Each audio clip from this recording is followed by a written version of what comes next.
Hey, welcome to the It Gets Better project. I'm probably going to just run a monologue as to what my life was, and maybe you can kind of try to follow along. I'm 50 years old.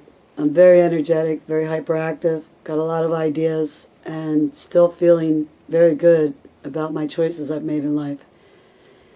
Okay, so one of the things I just want to say about being gay and in this day and age is you have a lot of opportunities, you have a lot of choices, and you have a lot more than you could imagine. However, as many choices as you have, as many different avenues you can take and help self-help groups and people out there who really care, there's just no escaping being a teenager. And it comes with the territory. It's not necessarily whether you're gay, straight, bisexual, transgender. Teenagers who aren't secure in who they are always going to be looking for an avenue to exploit someone else because they just don't really understand as a teenager what life is all about. And so, you have bullying going on in so many different areas, and being gay is a little bit more difficult, a little bit more stressful, but I really think knowing who you are is one of the most important, most valuable things that you're going to be able to use to get through this. As a kid growing up in the 70s, I think that it was very difficult, because no one was gay in my high school. I mean, I really don't know anybody to this day that I can call back on except for maybe like 3 people that were gay. And like I said, a lot has changed since then.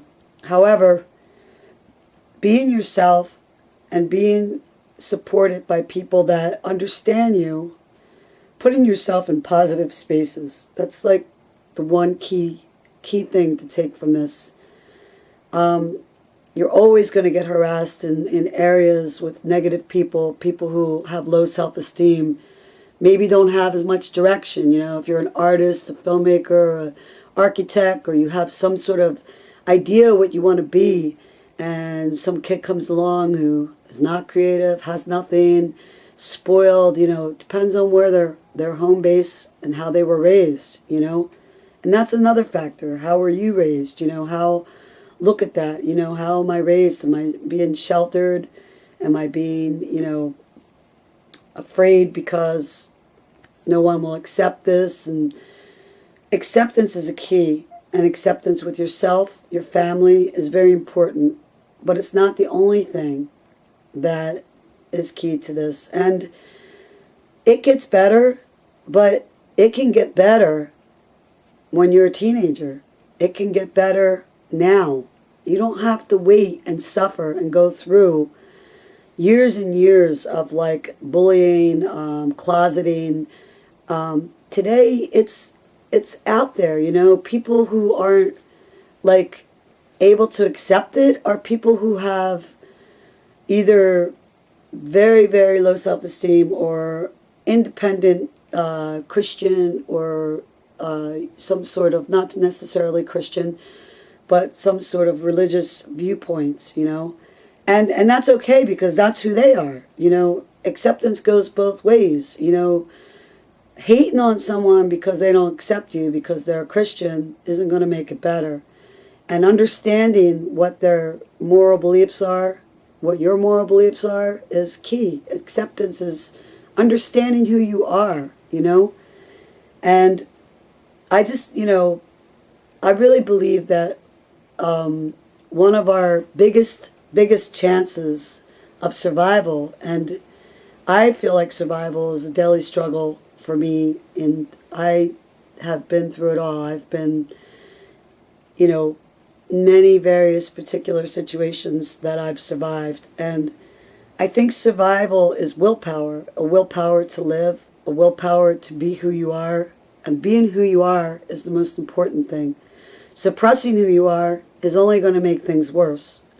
Being who you are inside, matching with your outside, which a lot of trans people go through, a lot of gay people go through, but a lot of straight bisexual people go through it too, trying to figure out where you belong. Being centered with yourself and knowing who you are and being accepted is very important to a teenager, an adult. I mean, I'm 50 years old and I'm very immature, and yes, I work and I have a job and a college degree, but I don't think growing up fast is a ticket. Growing at your own pace. If you're 13, be 13. Be in the moment. Live as a kid. Live as your life to its fullest. Talk to your parents. If your parents aren't able to talk to you about this situation, doesn't mean they don't love you. They just don't understand. So talk to someone else. Get involved in groups. Get involved with people who understand who you are. And I think my biggest message is acceptance. And for those of you who are watching this video that don't agree with this and are, want to blast everybody, then you're not happy with who you are. You're not in your own, you don't have enough self-esteem. And gaining self-esteem is very important as an adult, as a young teenager. Learning to love yourself for who you are and what your talents and what your things. Some people, I could never be book smart. I was always mechanical, and it kind of played a role with my gay thing because I became a contractor. I became someone who does a man's job, but that's what I did best. It didn't have anything to do with me being a lesbian. It had stuff to do with me being able to be good at something. And if you're good at something and it's very flamboyant or it's very masculine, it doesn't matter, because if you're good, you're confident, and it goes back to the self-esteem, and it goes back to being who you are. And I'm inspired. I'm inspired for all of you out there, and you're never alone. There's so much access on the internet, stuff we never had as a kid. Live in the moment. Be a kid, be an adult, be who you are, and enjoy your life to the fullest. And life is too short to get dramatic about all this. So that's what I have to say about it getting better. Everything gets better with age. Everything gets better with time. That's just a given fact. No matter who you are, we're all the same. We're all part of one. And that's all I got to say. Thanks.